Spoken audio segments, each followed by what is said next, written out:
How we doing? Good to see everybody. Eventually, one day we'll be in person again, which will be, good to see everybody, live and in person. But right now we'll continue to do the Zoom thing. So just a couple things I want to get out of the way before we start. So prayers and condolences with everybody affected, at the FedEx facility shooting that occurred last week. Our prayers and condolences goes with all those affected. We actually have someone that we're close with in our building whose husband works there. So it hit pretty close to home. But our prayers are with them. Also wanted to, first time I've talked to you also, I wanted to acknowledge, the shirt I have on here, the All Juice team, which I think is Therese Paylor, who passed away here. I consider Perez a friend. We go back to Kansas City when I first met him, and he was dedicated to his craft. He worked really hard at it. He worked really hard at the draft. He loved the draft. And I would always talk to him about his All Juice team. He was always excited. He worked extremely hard at it. And, we actually drafted in 2018, both Quentin and Braden were on the team. So I would always look to see who he had on it and kind of what his thoughts were. He was a special guy. I always enjoyed visiting with him. I always looked forward to him coming to training camp. Always enjoyed just talking. He loved football. The guy loved football. He was all about ball, and he studied the game hard. He was humble. He was a journalist for the right reasons. And I'm sure gonna miss those visits. I've missed him here over the past few weeks when we would usually talk before the draft. For those that don't know, I thought it'd be, they set up a scholarship at Howard University, the Therese Paylor Scholarship, and you can get to it by going to giving.howard.edu/give now. And I think it's important. But this shirt, kind of says it all, and look, it fits us: effort, attitude, and performance. It really fits us. But he will be missed. And I've missed him here, thinking about him here over the last few weeks. As for the draft, we're grinding away. And it's a little unusual, not the same amount of information, but all 31 other teams are dealing with the same circumstances we're dealing with. We've done a ton of work. We're still working like we do. I know I say this every time I'm up here, but I am just honored and fortunate to work with the group of scouts that I do. These guys are talented. They are really talented. It takes, I know everybody thinks it's, what we do is, you can just go evaluate talent, but it takes talent to evaluate these players. And we have just got a great group of scouts that tirelessly work to dig out information on players and get to the right answer. We talk about it all the time. It's not about who's right. It's about getting it right. And we all get pissed. We all have our pissy moments in there. Like, I have a bunch of them. But we challenge, we watch the tape, and we continue to try to get the right answer. I think that's what makes the group really special. And we battle it out until we come to a conclusion that we're comfortable with, that the player fits not only what our coaches want to do, but also the culture that we have built here. And it's a fun process to go through. It's hard, it's tedious, it's long, it's exhausting. If y'all would have caught me yesterday, it wouldn't have been good, because I'd hit a point where I was exhausted. But I can't say enough about these guys. They're tremendous, and they're tremendous at what they do. Also want to make sure I acknowledge Dave Hammer, all of our training staff, the work they've had to do on the medical has been enormous. Under different circumstances, not having the combine, only being able to bring in, the 144 players that was brought in to Indianapolis. So they've had to dig and do extra work to try to get the information. And a group that I never talk about, and I don't know why, but our doctors here are tremendous. They're incredible. They run their own practices, and they also work for the Colts. And the hours they put in they go above and beyond. I never mention Tom Klotwick very often, but he kind of heads our doctor group up. And not only is he a tremendous surgeon and orthopedic, he's a tremendous person. He's a great person. He's a good friend. And we are lucky to have him here in Indianapolis, and we're lucky to have him working for the Colts. So saying that, fire away questions. I know you got them. All right, we'll start with Zach Kiefer. Hey, Zach. Hey, Chris, thanks for your nice words on Perez. He's an awesome dude. Yeah. To shift gears, when I look at your roster, the two biggest needs I see are left tackle and edge rush. Do you agree with that assessment? And where do you see the depth comparing with those two in terms of first-round talent? Left tackle, edge rush. How do you see those position groups in this draft? Yeah, well, when you have a special player like Anthony Costanzo retire, let's just talk about the left tackle position, because I don't think he's ever gotten enough credit for how really special he was as a player. He stood for everything everything we wanted to stand for, Anthony did, and he was good.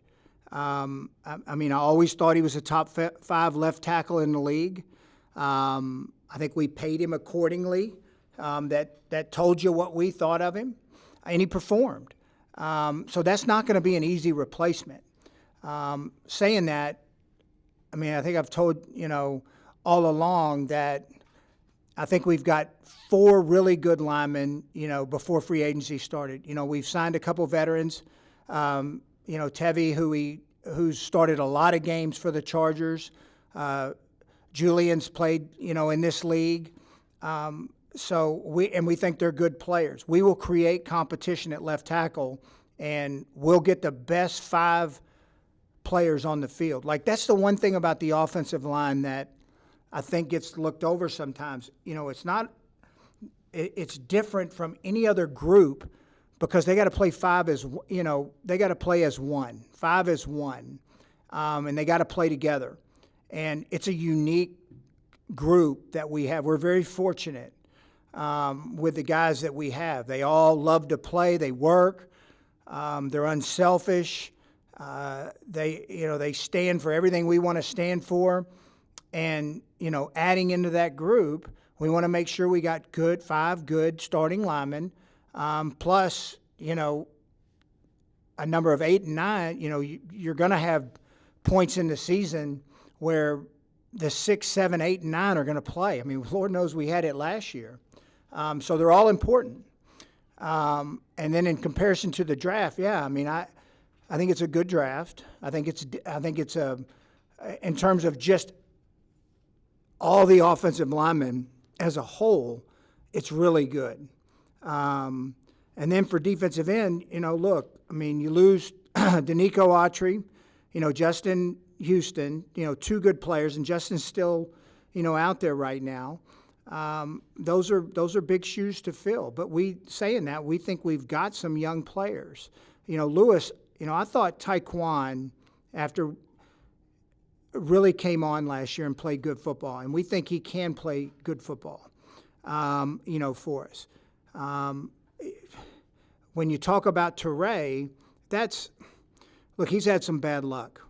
And I don't, last year we didn't get to see Teray, fully. He had another surgery after the season. And at the end of the day, I blame myself for not just pausing and saying, okay, let's make sure we get him healthy. He fought through. He played hurt. He was never quite right all year. We think we've got the problem fixed. He's a good kid. He's very talented. Let's see him come to fruition. And then this is a big year for Ben Banigou. This is a big year for him. He knows it.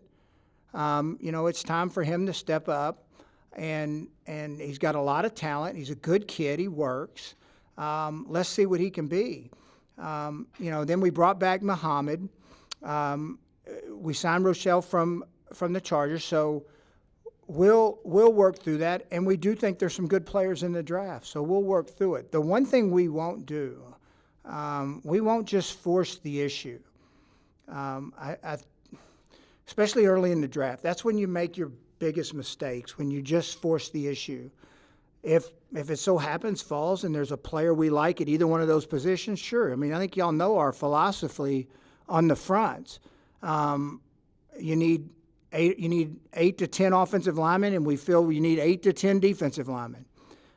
So we'll continue to add fuel to the fire, but we're not going to just force the issue. Mike Chappell. Hey, Mike. Chris, how you doing? I'm good. Yeah. Do we overstate the importance of left tackle and pass rusher, or maybe how you should get him? It seems like ideally you need the long-term answer, which you're always looking for, but are those as important as what everyone says it is? No, they're important. I mean, both positions are important. But it's kind of like I told y'all about the quarterback position. Just taking one to take one doesn't mean you've actually filled the need. You got to take one and fill it with a good player, and that's got to match up in the draft. So we'll see what happens. At the end of the day, we're going to line our board up, and we're going to take who we think is the best player at that point for our team. Joel Erickson. Hey, Joel. Hey, Chris. Thanks again for mentioning Therese. Yeah. Jim Irsay said a couple of times he's mentioned corner as a need. How do you see that position, and how big is the need there? Look, you're always looking for, corners. I mean, it's, you want to have depth, you have, and we've got good players. We got proven players there, Rock is continuing to develop, and look, I'll tell you this about Rock: he missed a day. He's been here every day. He not missed a day, so he's driven. So I think you're always looking for corners at every level of the draft, and I think it's been proven that you can take them at every level of the draft and find good ones. So we'll continue to look. Jim Aiello. Hey, Chris. Hey, Jim. Curious about the draft board, and you talk about the lack of information that you guys are operating with. Obviously, every team is doing that, but does that shrink the board, and do you guys put an emphasis on the guys? Hey, we know about these guys. These are the guys we like, or does the board kind of stay the same as it's been the last couple of years? It's around the same. I'll tell you what makes, when I said lack of information, so when you have, some teams that, FCS schools who didn't play any football. You have North Dakota State who played one game of football. You have some guys who opt out, some guys who were gonna opt out, and their league had a bunch of uncertainty, and then all of a sudden, all right, now we're playing football and we're back playing football. It's just we've had to do a lot of digging, because a lot of times the growth, you want to see a player progress through his career, and that's been a little more difficult to do this year because of all the uncertainty around what was going on, in our, around the world with the virus. So it's just been a little more difficult because we've had to go back and dig. I mean, we're going back and watching 2018, 2019, 2020 tape on guys, trying to get them right. And so there's a little more uncertainty, but you just keep watching and digging and projecting of what these players can be. And like I like this narrative out there that there's not players in the that's an excuse that there's not enough players in the draft. That's an excuse. We're not. There's plenty of good players in the draft. You just got to go look for them, get a little luck, and try to get them on your team. There's more than enough good players in this draft. George Bremer. Chris, thanks for your time. There's a lot. It looks like there's a lot of linemen in this draft with good athletic scores. First of all, how important is that when you're evaluating offensive linemen? And secondly, what importance does that hold for them at the next level? It is a good offensive line draft, really good. Maybe as good as I've seen in a while, just in terms of the depth of it. And then, look, you want guys that are athletic, that have strength, that can play on the offensive line. What we're asking and what teams are asking them to do, with all the zone blocking and pools and in pass pro, and then you're blocking these athletic freaks across from them. They've got to have a certain amount of athleticism. So it's a good draft for the offensive line, and there's depth throughout the draft.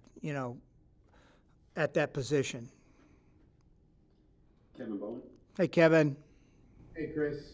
Going back, I guess, to the early parts of free agency, the pass rush group seemed to have some younger guys there. Maybe it typically doesn't. Was the fact that you guys didn't make a substantial move at that position, is that more indicative of what you think of Toure and Banigou, or what you thought of the price tag for some of those guys? Well, I mean, we haven't been at this point. There was, we just haven't since we've been here, where we have our own, kind of our philosophy is we want to be able to draft and develop and sign as many of our own guys as we can. We think that's just how you build continuity, and build something that lasts over time. And, you got to make choices. And I think I think all of you understand my philosophy on free agency. I'm not against free agency. I think we've shown that we'll go out in free agency. But saying that, I just think that the long-term health, both from a cap standpoint, from a culture standpoint, is to continue to grow and develop, draft and grow and develop your own guys. And you have to make financial decisions that anytime you sign a big-time free agent for a lot of money, there are consequences down the road. And that means you're willing to let other players go. And I'm not there. I like what we have on our team. We've got work to do. I'm not sitting here saying we're some Super Bowl ready team. We've got work to do. And that work will not end when the draft is over. We will still try to acquire the best players we can that can help us between now and into the season. So, I think I've said this ad nauseum, that player acquisition is not just the free agency and the draft. There's other times that you can acquire players. And we'll continue to go down that road and dig and try to find the right fits for us and fill every need we have. Mike Wells. Hey, Mike. Hey, Chris, how you doing? I'm good. Hey, I wanted to ask you, you've been outspoken saying how you love your draft picks, you love having picks. If the draft were to start today, I know it's a week away, less than a week away, you would only have 6 picks, which would be the lowest that you've had since becoming general manager. How much do you take in that consideration as far as when it comes to trading back and things like that? Look, the more picks you have, the better chances you get to, shots at the board.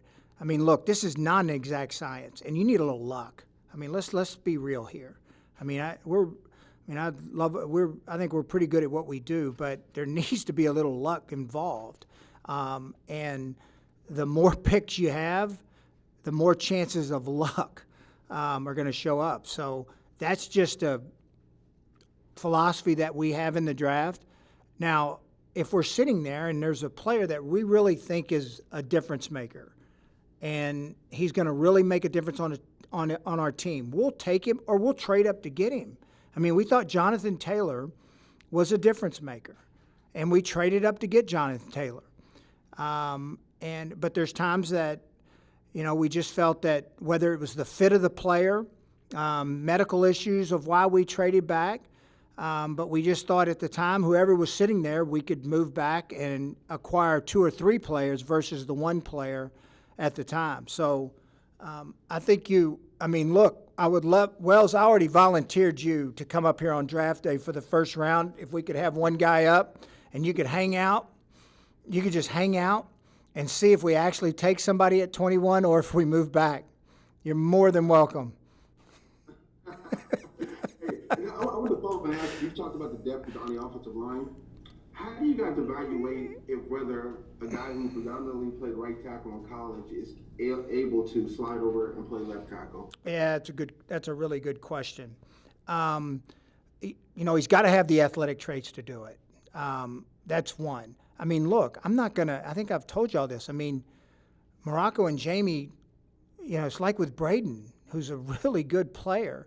Like, when we drafted Braden, it was the furthest thing from my mind that he was going to be our starting right tackle. But I remember Morocco and Jamie both saying Morocco was like dead set, this guy can be a right tackle in the league. So we have those discussions. They have to have enough athletic ability. They have to have enough strength. And I have a lot of confidence in our coaching staff, what they can do. We got to get the player right and give them, enough talent to work with. But it's all part of a projection. And I think you can look at, I think it was Will's last year that Cleveland took that, they kicked him over and now he's the left tackle. If they have enough athletic ability and instincts, they can make the move. Greg Doyle. Hey, Greg. Hi, Chris.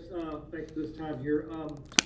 On your board, as you grade your prospects, how do you and your scouts view the depth near the top of this draft? In other words, first-round talent. Is this a draft with you guys have 15 or 20 first-round grades? You have 40, 45 first-round grades? Where are you? I'm not going to give exact number here because I don't want to. Yeah, you are. I don't want to. We have got from a difference maker standpoint, I don't have an exact number, but I think we were at 5 to 6 difference maker. And then from a first round standpoint, we've got plenty of names that when somebody gets to 21, we'll feel good about picking them. Is that a good answer? I'd rather have the exact number. I figured you would. Stephen Holder. Hey, Stephen. Hey there, Chris. I want to just circle back to Ray and Lewis in particular. I guess Banniger too, but those two in particular, Lewis and Teray. I mean, it occurred to me this week, like this is a contract year already for those guys. Is there still a lot more you need to learn and about them because you have to make decisions, right, moving forward? And then, can you? Do they just need to play more for you to still learn more about them? And then, in addition to that, is Teray going to be ready to go with that second surgery? Yes. All right. So let's hit on Lewis first. We challenged Lewis last year, and Lewis, if you remember, had a good rookie season. Ended up starting.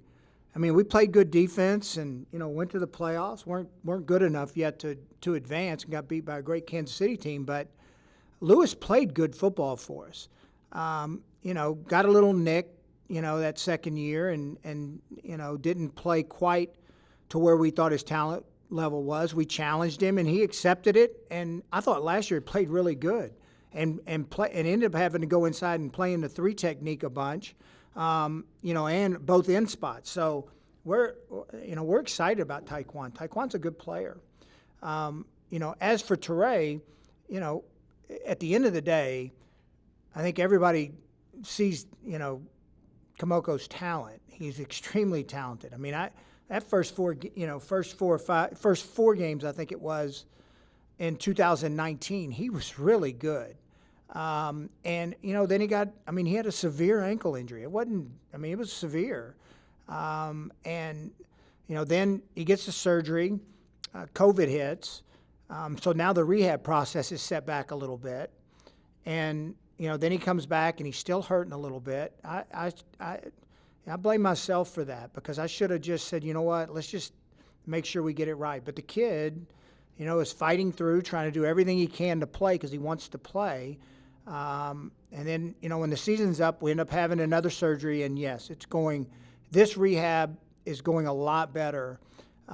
Circumstances have helped it because he's able to come in and rehab every day. But yeah, we think he'll be ready, and I want to say be cleared to go June, you know, by June. Bob Kravitz. Hey, Bob. Hi, Chris. How you doing? Good. Good. I wanted to ask you, kind of follow up on Jim Aiello's question about the process and just how different this year has been navigating the pandemic and trying to, you know, do your due diligence with the limitations that you have. Yeah, you know, our scouts have done a tremendous job. I mean, we've made a couple comments in there. All of us have about, you know, just not being able to see some of these guys practice. I mean, you know, that's a big part of the evaluation process. You know, go watch practice and you know, watch their tempo in practice, their urgency in practice, how they move. Just not being able to do those things, that's affected, you know, some of the evaluation. But we found ways to, you know, between the workouts, you know, watching as much tape. I mean, I want to say Ed told me the other day that we'd put, I don't know, 1,400 hours on I think it was 1,400 hours on our machine here in the last month and a half, 2 months. So we're just trying to grind away as much tape as we can of whatever we have on the player. And then on even in terms of the character and the medical, we have just had to dig. Not being able to put your hands on them for the medicals, and that's an issue. And every team's dealing with it. We're all finding ways to make sure we get everything we need to make as accurate a decision as we can. And then on the character aspect, I mean, I think our scouts do a tremendous job digging. And our coaches, you know, they're Zooming and talking to these players and using the time allotment that the league has allowed. So we just got to find ways to solve the problem and figure out the answers. And every team's dealing with it. So there's no inequities here. Every team is dealing with this. I mean, God bless baseball. I don't know how they do it. You know, not having, you know, some of the medical and, you know, some of the restrictions they have in Major League Baseball. I mean, what a talented group of evaluators they have to be able to do what they do. All right, we'll go 3 more. Chris Hayden. Hey, Chris. Hey, Chris. Good to see you. Uh-huh. Hey, you talked about how it could get contentious sometimes in the room with your guys, and your track record speaks for itself. But without naming names, are there some of those "I told you so" guys? Well, you maybe had a chance to take somebody and you didn't pull the trigger. Of course, every once in a while, but not often, Chris. I mean, like, I think we all have an understanding that, like, when we come to a conclusion of this is the player and this is how we have him ranked, you know, we're all on board. That's important. I mean, like, I don't want to, at the end of the day, I'm the one that picks I pull the card. I deserve all the blame when we screw it up. And so we don't get a lot of "I told you so" moments. And it's just not I don't tick that way. They don't tick that way. I don't live in that world. Now, have I ever looked back and said, "That was stupid, Chris"? Yeah, of course I have. But you know, I'm human like everybody else. But we don't. I don't. Now we keep moving forward. Once we draft the player, he's ours, and we're gonna bust our ass to do everything we can to make him successful. And you're not always right. And when you're not right, it's not always the player's fault. You know, I mean, we picked him. We move on, and you wish the best to him, and we continue to move forward. Charlie Clifford. Hi, Charlie. Hey, Chris, thanks for doing this. Last year at this time, we were all curious what Philip was like in and around the team, the initial reaction from your seat.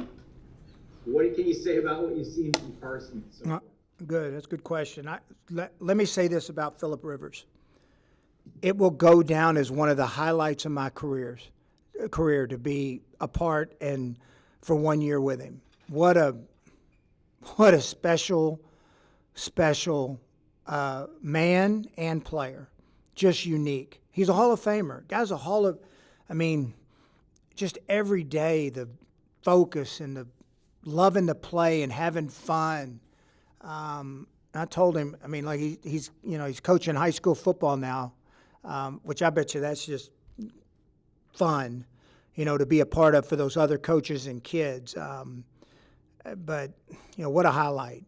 And then when it comes to Carson, it's been good. He's comfortable in his own skin. They're different,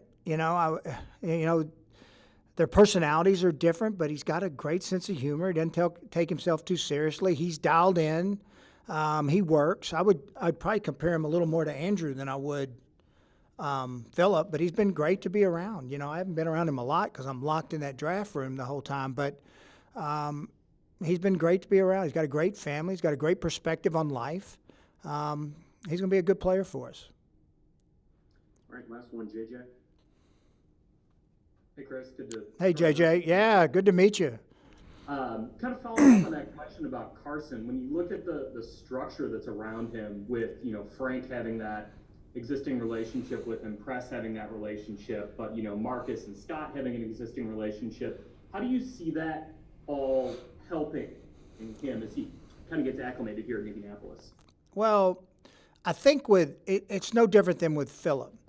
When you have a familiarity with the offense and the coach who's coaching you every day, that automatically there's going to be a comfort level there. So it's like last year when we didn't have any of the off-season program. Philip came in, knew the offense. There wasn't a lag of in terms of him playing and understanding what needed to be done. And it's kind of the same way with Carson. He understands what Frank wants. He understands the offense.